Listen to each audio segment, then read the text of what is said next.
Donald Trump's campaign team must disclose all pro-Russia links, Hillary Clinton's manager has said, following the new allegations in the New York Times. The paper said ledgers earmarked $12.7 m pounds £9.8 m in undisclosed cash payments from a pro-Russia political party in Ukraine to Mr. Trump's campaign head Paul Manafort between 2007 and 2012.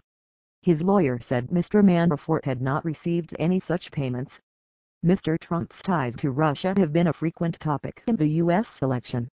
The New York Times article says Mr. Manafort and his business played a key role in advising Ukraine's former pro-Russian President Viktor Yanukovych, who fled after an uprising in November 2013. It said Ukraine's National Anti-Corruption Bureau had discovered the listed payments in the ledgers of Mr. Yanukovych's then governing party of the regions, allegedly part of an illegal off-the-books system. The Bureau is also investigating business deals worth millions of dollars put together with the help of Mr. Manafort's business. However, the Bureau is yet to determine if Mr. Manafort actually received any of the $12.7 m. The Times quoted Mr. Manafort's lawyer, Richard Hyde, as saying his client had not done so. It is difficult to respect any kind of allegation of the sort being made here to smear someone when there is no proof, and we deny there ever could be such proof.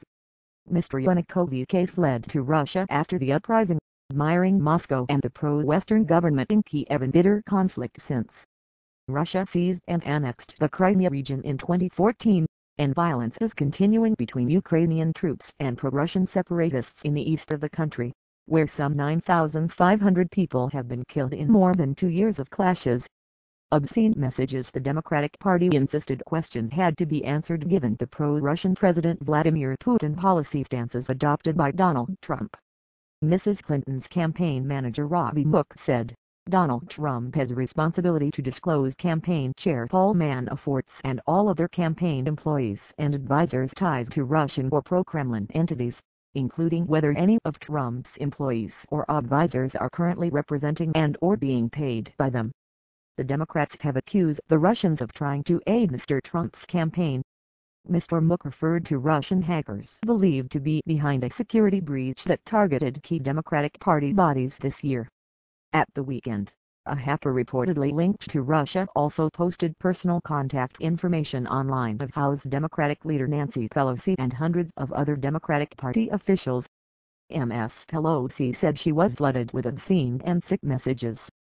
After the earlier leaks, Mr. Trump drew fierce criticism for apparently inviting Russians to find emails that Mrs. Clinton had sent via a private email server, contrary to U.S. government rules, while Secretary of State. The FBI recommended no charges be brought. Mrs. Clinton says about half of the 60,000 emails have been turned over to the State Department, while the others were private. Russia, if you're listening, I hope you're able to find the 30,000 emails Mr. Trump had said. Mr. Trump also drew fire by saying Russia would not enter Ukraine. When it was pointed out it had already annexed Crimea, he said he meant Moscow would not dare go further. Mr. Trump has seen a downturn in opinion polls recently, following a string of controversial remarks. On Sunday, he tweeted, "If the disgusting and corrupt media covered me honestly and didn't put false meaning into the words I say, I would be beating Hillary by 20%.